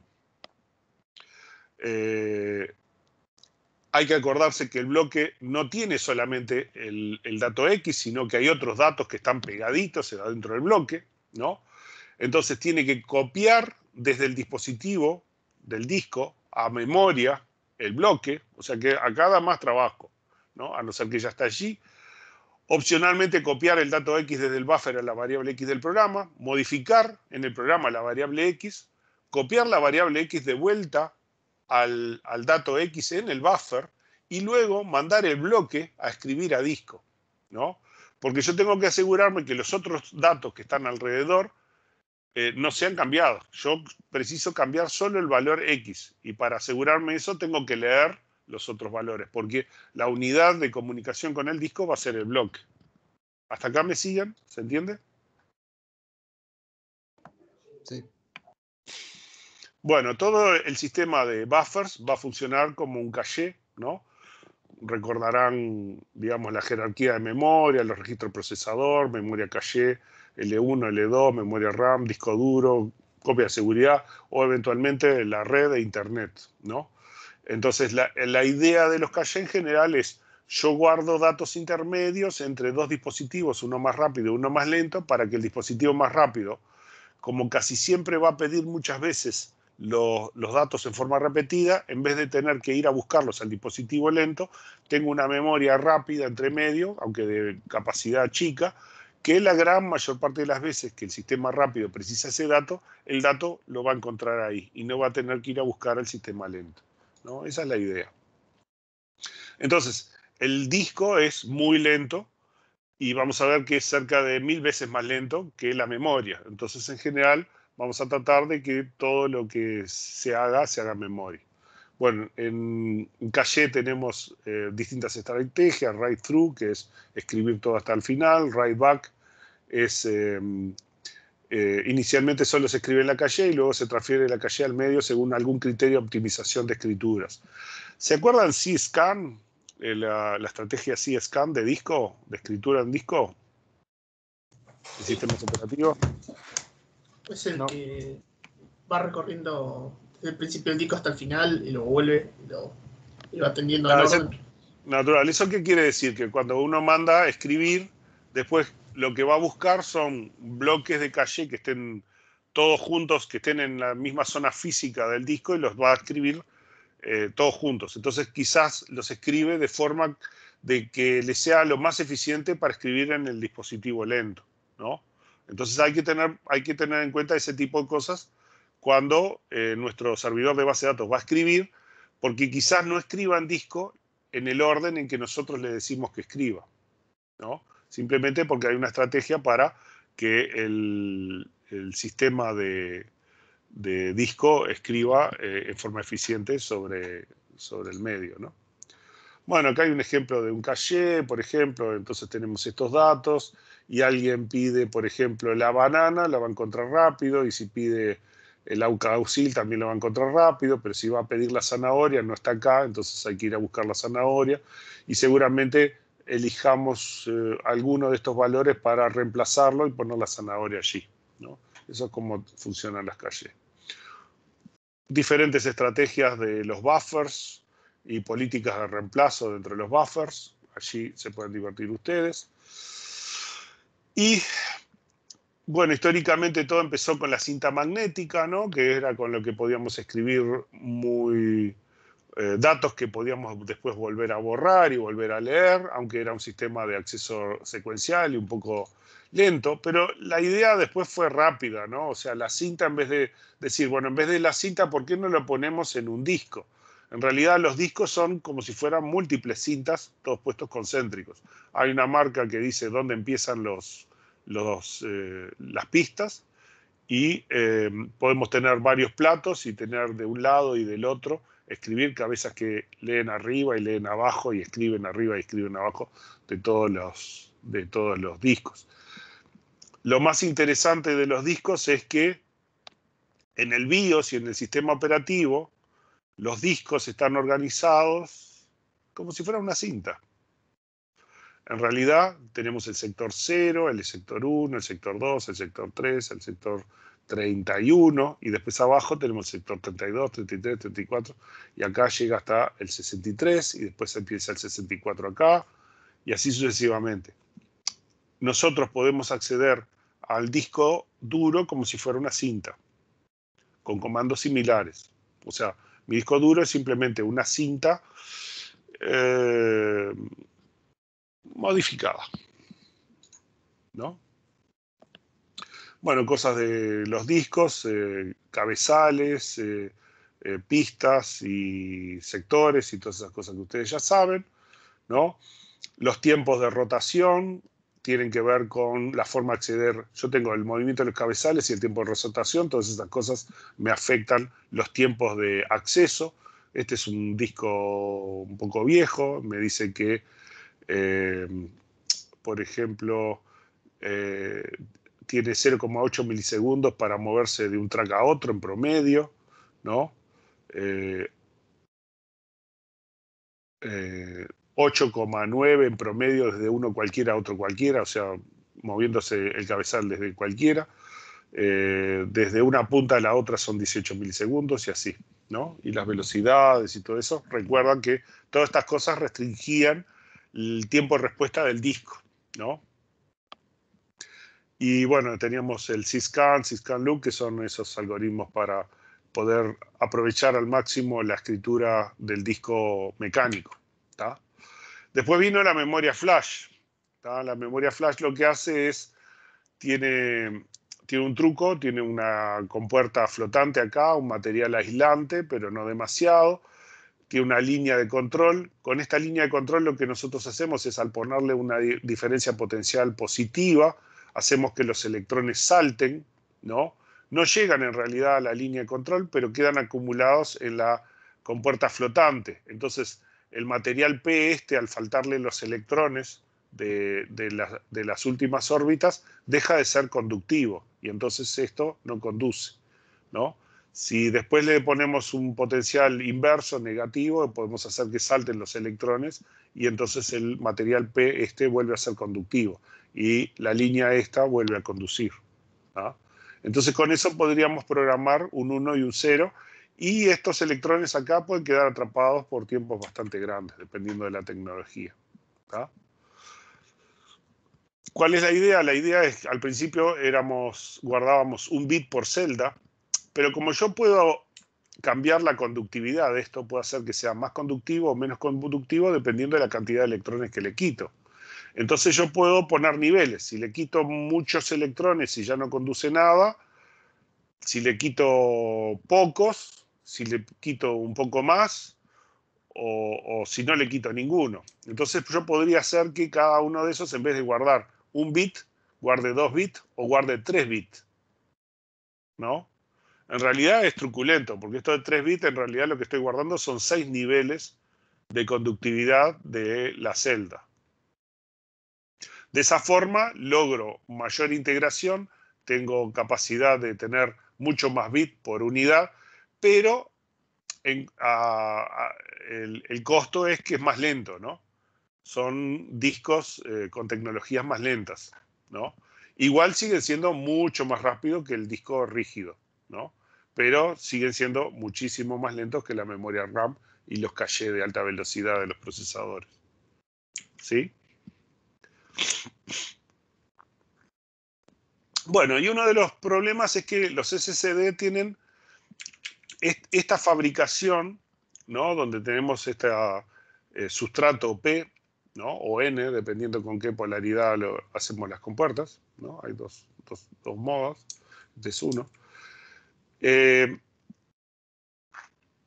problema es que para borrar a veces esta programación, yo tengo que cambiar la polaridad de todo P. Entonces lo que hago es, le pongo un voltaje positivo a P para atraer los electrones, y este sustrato, porque es un tema de fabricación, es el mismo para todas las memorias que están todo alrededor. Entonces, ¿qué es lo que sucede? Yo puedo programar bit por bit, ¿no? Pero cuando quiero borrar, tengo que borrar por pedazos de chip importante, por, ¿cómo es que se llama? Tipo un bloque entero. Tengo que borrar todo un bloque. Y yo, entonces, ese bloque, por ejemplo, me pone todo a 0 y yo puedo programar los bits a 1. Pero después no los puedo volver a 0. Yo tengo que volver todo el bloque a 0. Eso es un problema para escribir, porque si yo quiero modificar un dato, en realidad yo debería leer todo el bloque, que son un montón de sectores, un montón de datos, borrar todo, que es un proceso muy lento, y volver a escribir todo el bloque, que también es un proceso muy lento, para cambiar un bit. Por lo cual eso no se hace en general. Entonces, en general los SSD no se realiza una operación de búsqueda física, pero sufren de varios factores de sobrecarga. El más básico es la latencia, ¿no? Teóricamente los SSD pueden soportar unas 10.000 lecturas aleatorias de 4 kilobytes por segundo y soportar un rendimiento 400 megabytes por segundo. Estos son datos viejos. Utilizando una interfaz SATA estándar. Hay SATA más rápidas ahora, ¿no? En fin, estas son algunas de las velocidades en las cuales mostramos que estos discos SSD son al menos mucho más rápidos que los discos magnéticos existentes. Pero,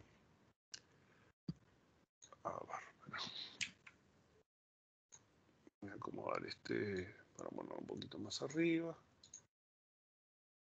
Este también un poquito más arriba, si me molesta.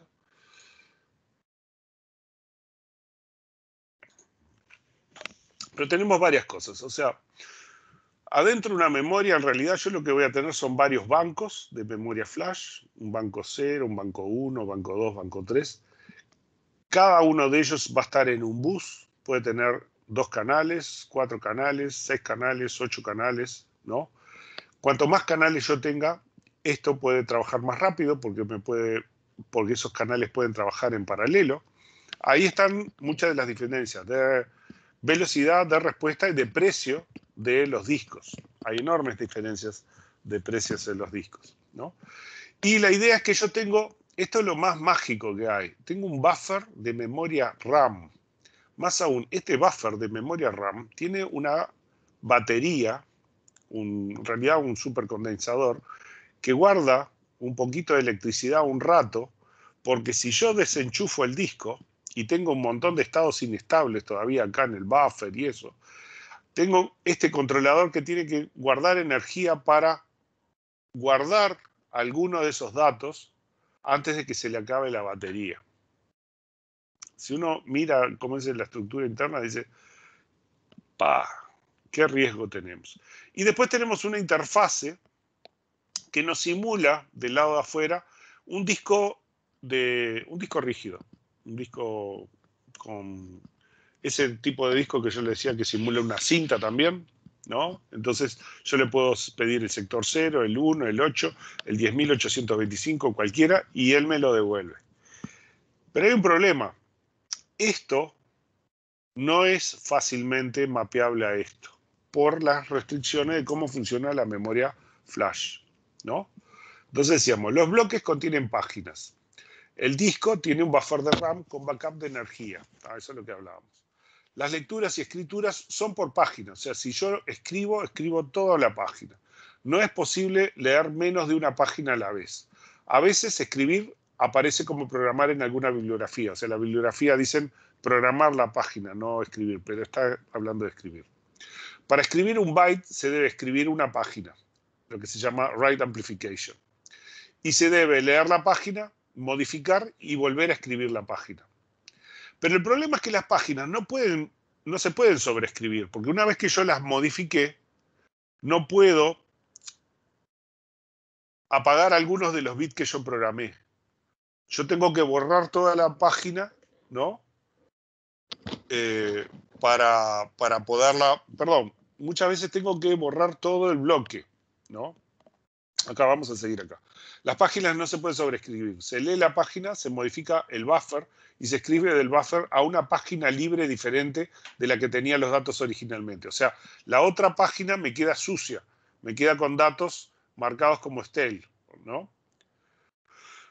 La escritura puede ser diferida, o sea, que me puede haber quedado en la memoria RAM. Yo lo escribí y me dice que ya lo escribió en disco, pero mentira, está en la memoria RAM y cuando pueda el procesador va a escribir.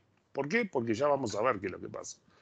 Para reescribir una página usada hay que borrar todo el bloque. Entonces, ¿qué es lo que sucede? Tenemos un bloque que tiene un montón de páginas, ¿no?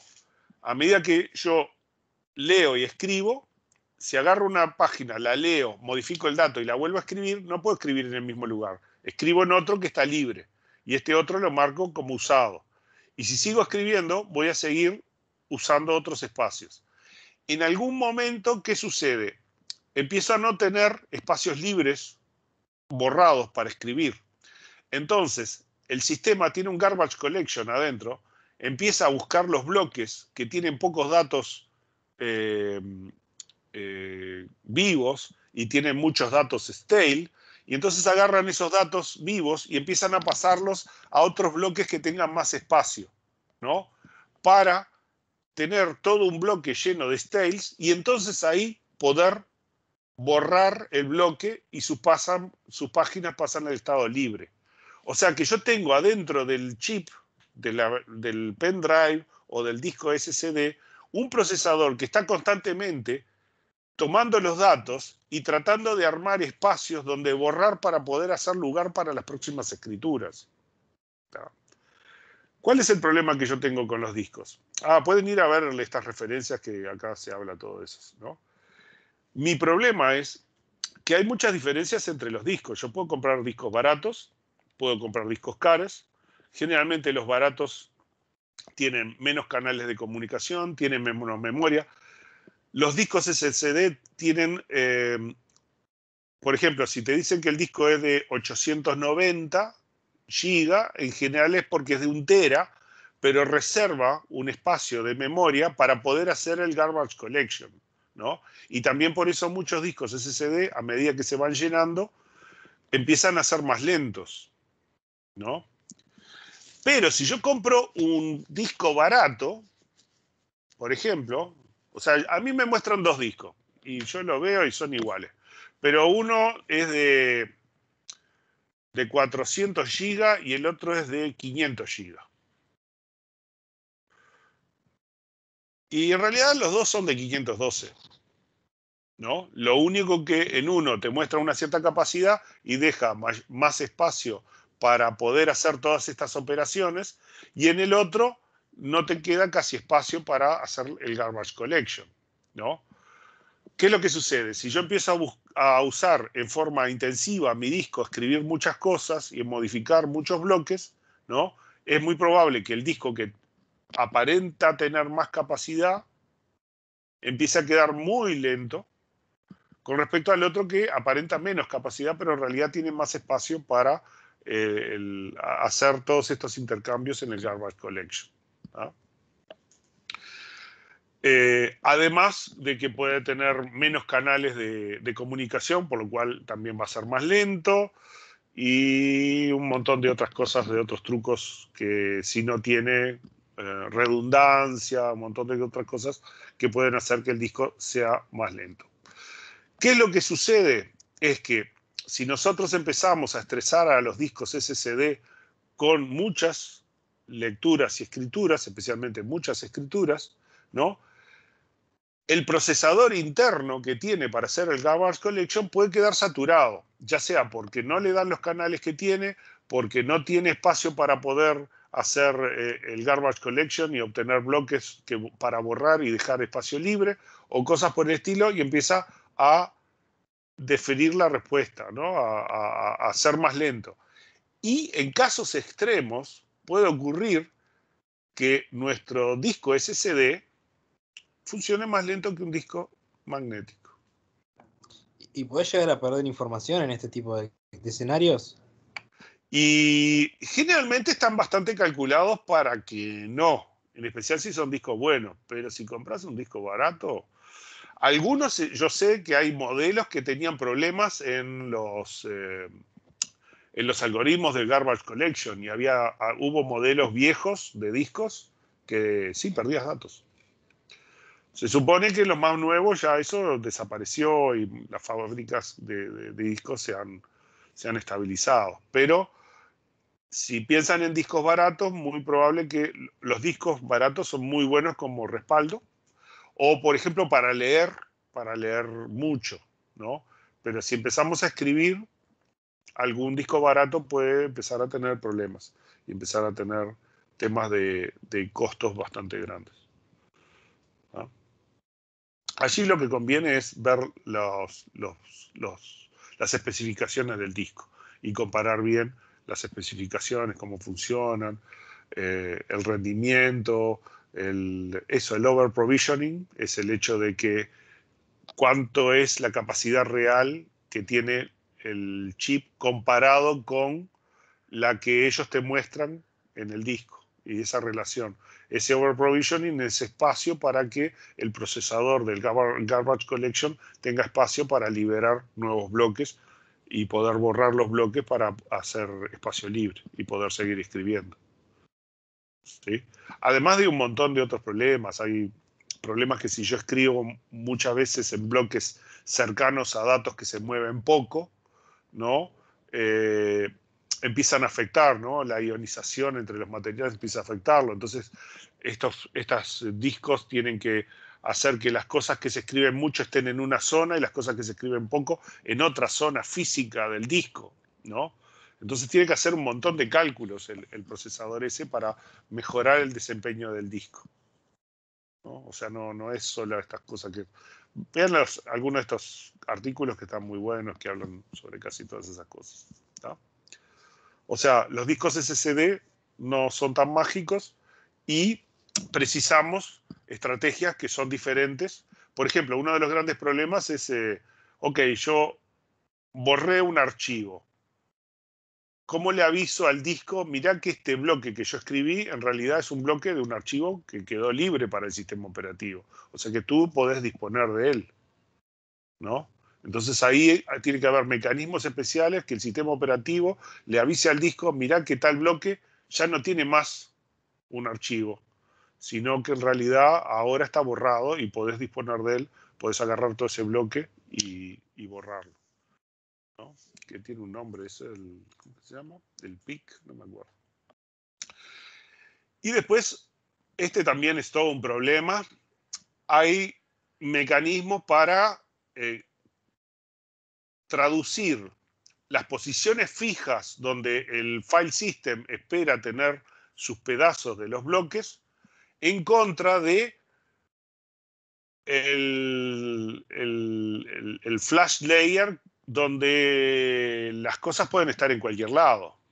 Incluso que pueden variar en función de si se escribe mucho o se escribe poco. Entonces, los algoritmos para hacer la traducción desde LBA, o sea, Logical Block Address, que es lo que entienden los discos SATA, hacia la estructura interna de la memoria, también es un problema hay varios algoritmos y hay algoritmos que son mejores y hay algoritmos que no son mejores. ¿Tá? Esta es la operación trim para avisarle al sistema operativo que los bloques están disponibles cuando borramos un archivo. Y bueno, entonces, ¿qué pasa? Nuestra memoria tiene varios canales que se repiten, tienen chips que son separados, cada chip va a tener planos, cada plano va a tener bloques, cada bloque va a tener páginas y cada página va a tener sectores. Hay toda una jerarquía allí de la estructura y que, por ejemplo, los bloques estos tienen, cómo estén alineados, tienen poco que ver con cómo supone el sistema operativo que están alineados sus datos. O sea, arriba de esto está ese sistema de traslación junto con el procesador para hacer toda la magia y darnos la ilusión de que funciona como si fuera un disco SATA. Entonces, el ideal es, bueno, que haya paralelismo a nivel de canal, a nivel de paquete, a nivel de chip, a nivel de plano. Cuanto más paralelismo haya, por supuesto va a ser más caro, pero va a ir más rápido, ¿no? Y bueno, el manejador de disco debe tratar de mantener un buffer caché con write-back y todas esas cosas que se precisan para un disco. Hay algunas comparaciones acá que también fueron sacados de internet, de algunas de las páginas. Recordar que tenemos la estructura de las particiones con un file system adentro. Y bueno, se nos termina la hora. Vamos a hacer luego una pequeña introducción de cómo el sistema operativo maneja un archivo, cómo guarda el archivo en un disco, muy cortito. La idea es que tenemos un cursor y que nosotros podemos ir escribiendo bloques, ¿no? Y avanzando. Y a partir de eso, bueno, acá tienen un pequeño ejemplo que es un programita que yo hice en Pascal, que anda por ahí, que les escribe una tabla y podemos ver la tabla cómo queda. Y podemos ir a buscar, por ejemplo, una tupla en particular, la tupla 7, por ejemplo, y la podemos ir a buscar, porque hace el cálculo del tamaño de las tuplas en el archivo, y entonces va a buscar el byte que está en esa posición y trae la estructura, ¿no? Este es un ejemplo, y vemos en binario cómo es la tabla hecha con este programita sencillito, ¿no? Pero la idea es que en base de datos tenemos cosas similares, ¿tá? Entonces, en la próxima lo que vamos a ver es eso, un poco la idea de cómo funciona un archivo y cómo metemos la unidad de intercambio con el disco es el bloque de datos, el clúster, ¿no? Lo que han visto como clúster, que puede ser una cantidad, yo qué sé, 16K, una cosa así. Es un conjunto de sectores, ¿tá? Esa es la unidad de intercambio estándar. Para nosotros, todas las operaciones de base de datos van a ser por esa unidad de intercambio con el disco, ¿tá? Cada consulta es cuántas unidades de intercambio con el disco se necesitan para resolver la consulta. Ese va a ser nuestro costo. Y tenemos que entender cómo se presentan esos datos en adentro de los bloques dentro del disco, ¿tá? Y bueno, disculpen que me retrasé un poco, pero con esto. Si tienen preguntas, me mandan por WhatsApp, por donde quieran, o la clase que viene. ¿Ok? Dale, impecable. Vean las referencias esas que están interesantes sobre los discos SSD y eso. Bueno, Enrique, hasta luego. Vale, nos vemos. Muchas gracias. Chao. Chao. Gracias, hasta la próxima. Nos vemos. Chao, pasen bien.